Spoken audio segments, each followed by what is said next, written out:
네,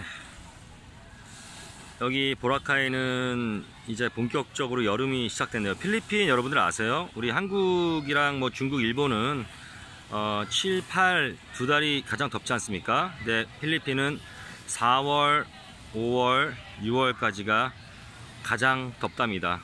너무 덥고요. 지금 화이트 비치에 사람들이 별로 없어요. 아, 덥다. 나도 저렇게 퍼지고 싶습니다.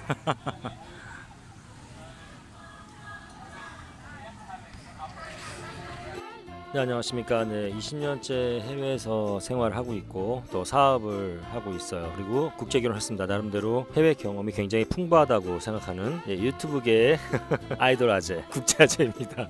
자, 오늘은 제가 저의 그 러브 스토리를 한번 여러분들께 공개해 볼까 해요. 댓글에 많은 분들이 저에게 질문을 하셨어요. 아내분은 어떻게 만나셨나요? 어떻게 결혼하셨나요? 왜 남의 연애사에 관심이 많으신지 모르겠습니다만 아무튼 오늘은 좀 그걸 공개해 볼까 합니다. 사실 뭐 아시는 분들은 아시죠. 저의 와이프는 일본 여자고요. 참 우리가 어떻게 만났고 어떻게 결혼까지 했는지 정말 드라마틱하거든요. 그 전에 제가 사실은 저희 연애사를 얘기하기 전에 저의 또 개인사를 하나 공개를 좀 하고 싶은 게 있는데 그래야 이 이야기가 성립이 되거든요. 사실 저는 저희 아내와 두 번째 결혼을 했답니다, 여러분.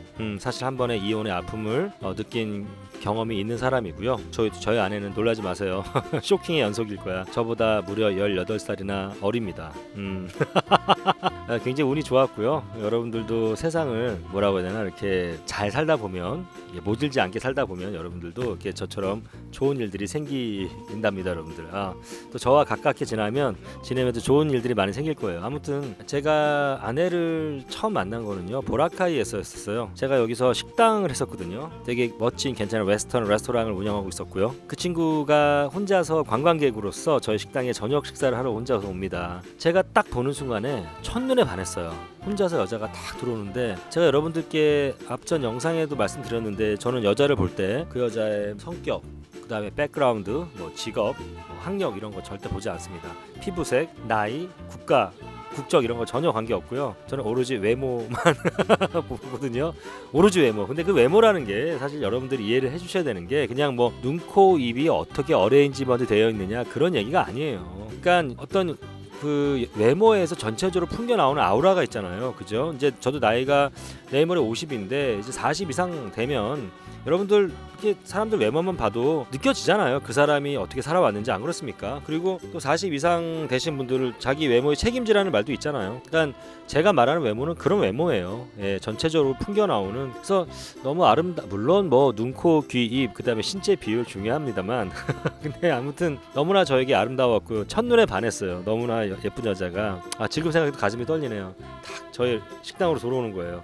저는 뭐 사장이니까 거기서 탱자 있었겠죠. 저는 여자뿐만이 아니라 남자를 봐도 이렇게 10초 만에 한국, 중국, 일본 사람을 거의 99.8%의 적중률을 가지고 구별을 할 줄 알아요. 근데 저희 아내가 약간 외모가 사실은 일본 여자지만 좀 일본 사람 같이 안 생기고 좀 서구적으로 생겼거든요. 딱 보는데 한국 여자는 아니고 일본 사람도 아닌 것 같아. 중국 사람은 더더군다나 아니야. 근데 아시아 여자였어요. 그래서 궁금하더라고요. 어디 여자인지 관심이 가니까. 그래서 이제 아내가 테이블에 앉았을 때 제가 가서 물어봅니다. 이렇게 말이죠. Where are you from? 아내가 이렇게 대답을 합니다. From Japan.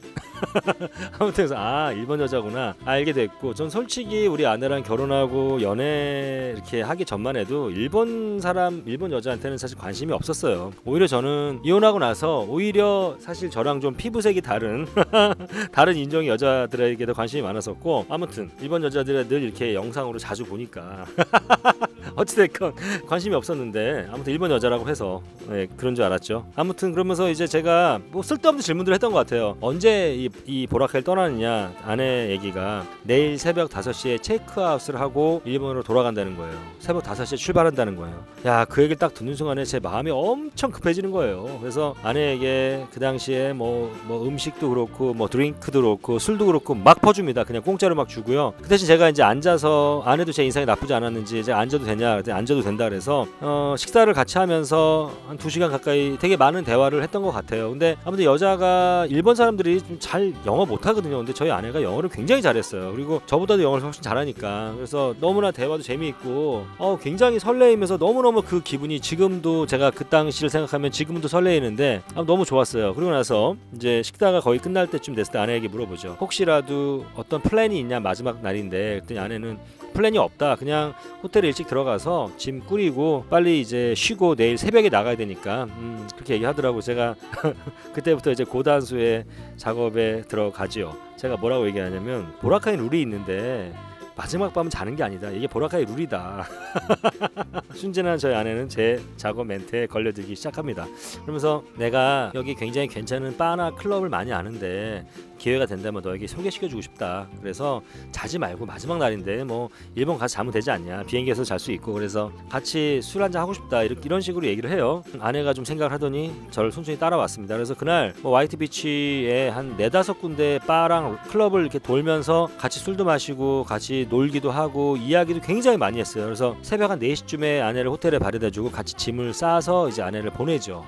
이제 아내가 이제 섬을 딱 떠나는데 굉장히 너무너무나 허전한 거예요. 근데 저는 여기 살아야 되고 아내는 이제 관광객이었으니까 갔을 거 아닙니까? 그러니까 뭐 서로 연락을 뭐 전화 뭐 못하죠. 근데 가끔 SNS로 오겐키 데스까 다이조부 데스까 이게 안부 묻는 정도인데 제가 여기 보라카이 생활을 정리를 하고 한국으로 다시 들어가게 됐습니다. 제가 이제 뭐 필리핀 5년 살았다고 하는 이유가 사실 처음에 2년 반 그리고 한 2년 정도 여기 필리핀에 없었고요. 다시 결혼하고 들어왔었지만 2년 반 됐기 때문에 5년 정도 섬에서 생활을 한 건데 제가 하여튼 이유가 있어서 제 식당도 정리하고 모든 걸 정리하고 저희 아들이랑 같이 제가 그 당시만 해도 싱글 파더 호랍이었거든요. 그래서 아들을 이제 혼자 키우고 있었는데 아들이랑 함께 다시 한국으로 들어가고 저는 이제 한국에서 중국 쪽 비즈니스를 다시 시작하려고 여러 분주하게 준비를 하고 있었을 텐데 아내가 저한테 연락이 오게 돼요. 오빠 내가 한국에 가고 싶은데 언제쯤 가려고 하는데 오빠 그때 한국에 있느냐고. 근데 아무리 봐도 그 날짜는 제가 상해에 있어야 될 날짜거든요. 근데 그런 게 어디 있습니까? 무조건 오라 그랬죠. 저 한국에 있다. 오빠 한국에 있다.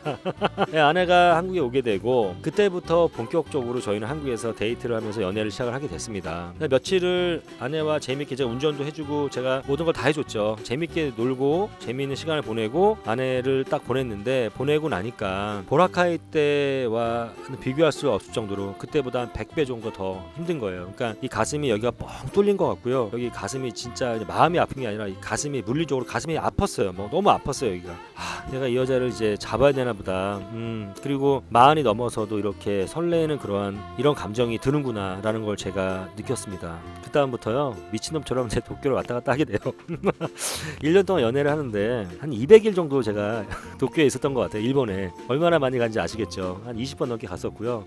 정말 그때는 제가 제정신이 아니었습니다. 그 정도의 열정이 있었기 때문에 아내가 또 저에게 왔을 수도 있겠죠. 근데 이제 아내랑 데이트를 하면서 전 너무나 감동했던 게 정말 현명한 여자라는 거. 제가 사실은 나이도 많고 저한테 막 뭔가 얻어먹고 싶고 이럴 수 충분히 있었을 텐데 아내가 저를 항상 데리고 가는 곳들은 가성비가 굉장히 뛰어난 것들을 데려갔고요. 저를 너무 편하게 해주는 거예요. 그리고 데이트할 때도 항상 돈을 같이 내려고 했었어요. 제가 예전에 일본 여자와 결혼한 거 장단점 뭐 이런 얘기 했는데 그때만 해도 제가 조금 사실 여성 구독자들 시청자들을 의식을 해서 제가 말을 좀 아꼈지만요. 지금은 그냥 까놓고 할게요. 돈도 같이 내려고 그랬고 가성비 좋은데 항상 저를 데리고 갔었고 저를 너무나 편하게 해줬고 또 제가 아주 작은 선물들 해주면 너무너무 정말 진심으로 기뻐하고 감동했던 그 모습들 제가 어떻게 안 예뻐하겠습니까? 일본 여자들 성향이 대부분 뭐 케이스 바이 케이스긴 하지만 대체로 이런 성향들이 있어요. 그리고 정말 나를 편하게 해주는 거예요. 저를 간섭하려고 하지도 않고 저를 이렇게 고치려고 하지도 않아요. 그리고 항상 연애를 하고 데이트를 하면서도 뭔가 저에게 부족한 게 있으면 항상 이렇게 어떤 고압적인 자세나 이런 게 아니라 항상 권유.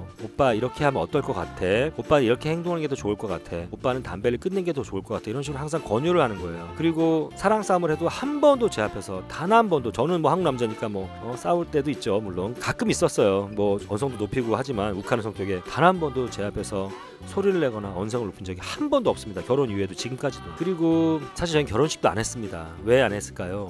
저는 사실 결혼식을 한번 했죠. 엄청나게 수백 명의 하객들을 모아놓고 성대하게 결혼식을 했었습니다. 그런데 그때는 물론 이혼할 마음이 없었으니까. 근데 이혼을 했잖아요. 근데 저한테 사실은 두 번째 결혼식 자체는 큰 의미가 있다고 생각이 안 들더라고요. 근데 저를 배려해서인지 지금도 그건 모르겠어요. 제가 뭐 여자가 그 웨딩드레스에 대한 환상이 있잖아요. 근데 자기는 결혼식이 싫다는 거예요. 제가 나중에 일본의 그 결혼식에 대한 얘기도 여러분들이 하겠지만 일본은 한국이랑 완전 틀려요. 한국은 막 청첩장 막 남발하고 오면 오고 말면 말고 와갖고 막 갈비탕 먹고 아니면 뷔페 먹고 막 이러면서 막 좀 약간 좀 돗대기시장 비슷하게 막 결혼하고 그러잖아요. 사실은 사람 하객들도 많이 부르고. 근데 일본은 이미 결혼식 하기 수개월 전부터 꼭 본인이 초청하고 싶은 사람들한테 청첩장을 돌리고요. 청첩장을 받은 지인은요 최대한 빠른 시간 내에 본인이 참석할지 여부를 정확히 정해줘야 되고, 자기가 참석한다 그러면 반드시 100% 참석을 해야 됩니다. 그리고 굉장히 신경을 써요. 그러니까 우리는 그거 없잖아요.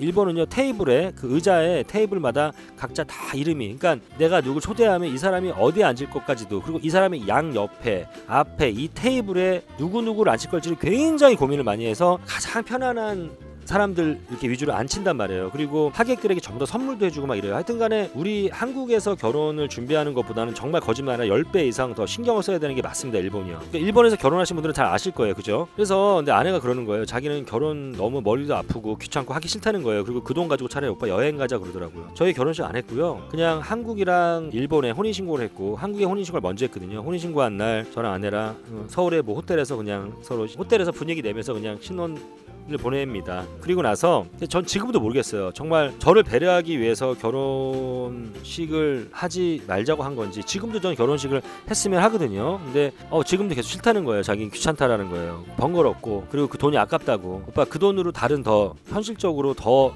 효율성이 높은, 가성비가 높은 그런 걸 하자는 거죠. 그게 아내의 바람인 거죠. 너무 저를 편하게 해주는 거예요. 그런 여자를 만나기가 힘들지 않겠습니까, 여러분? 그리고 이제 신혼여행을 보라카로 옵니다. 왜냐면 저희들이 연애할 때 야 우리가 보라카에서 만났으니까 신혼여행은 일로 오자 이런 얘기를 여러 번 했었거든요. 그래서 2주 동안 보라카에 여행을 와요. 신혼여행을. 근데 그때 너무나 많은 사람들이 뭐 필리핀어 친구, 중국 친구들, 또 한국 친구분들, 뭐 외국 분들 해서 너무나 저희한테 잘해주는 거예요. 그러니까 솔직히 비행기표 외에 돈이 안 들었고요. 뭐 호텔부터 시작해서 2주 동안 뭐 액티비티, 뭐 먹는 거 전부 다 여기 있는 친구들이 저한테 다 해줬어요. 사실 제가 느낀 게, 야 그래도 내가 2년 반 동안 식당 하면서 참 보라카이라는 데서 모질게 살진 않았구나 이런 생각이 들었고, 저희 아내도 너무 행복해했어요. 그래서 사실 원래 중국에서 사업을 또 하려고 준비하다가 보라카이에 재도전을 결정하게 됩니다. 사실 그런 또 사연이 있어요. 제가 왜 보라카이를 선택했나요? 라는 그 또 비디오를 만들 건데, 아무튼 그래서 아내랑 결혼을 해서 지금도 행복하게 살고 있고, 재밌는 건 저희 아들이 이제 고등학생인데 아들과 나이가 저희 아내랑 더 가까워요, 저보다. 그리고 저는 장모님과의 나이가 저희 아내보다 더 가깝습니다. 그리고 아내와 저희 아들과도 굉장히 가까운 사이이고, 저희는 사실 저희 둘 사이는 아직 애가 없어요. 희망이 있긴 있지만 아무튼 간에 저의 연애사는 그렇고요. 정말로 제가 그래서 일본 여자 저는 적극적으로 추천한다고요. 물론 사람마다 좀 다른 부분도 있겠지만 좀 일본 여자들의 어떤 공통된 성향이라는 게 분명히 있어요. 남자를 굉장히 존중해주고 많이 이해해줍니다. 저희 아내는 저한테 한 번도 강요한 적도 없고요. 한 번도 저에게 화를 내거나 단 한 번도 저에게 언성을 높인 적이 없어요. 저에게 서운함도 느낀 적도 많을 거고, 저랑 물론 자주 싸워요, 저희 커플도요. 근데 또 언어가 안 되다 보니까 뭐 크게 깊게 싸울 일도 없지만, 아무튼 간에 항상 남편이 뭐가 필요한지, 어떤 생각을 하는지, 또 뭘 하고 싶은지를 저희 아내는 늘 그것에 관심을 두고 저를 신경 쓰고 있습니다. 그게 사랑이고요. 또 뭘 남편이 싫어하는지 좋아하는지 다 알고 있어요.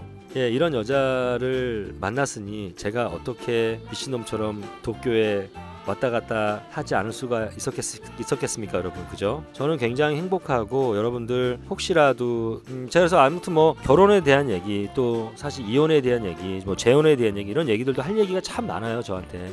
정말로 나중에 기회가 분명히 있을 겁니다.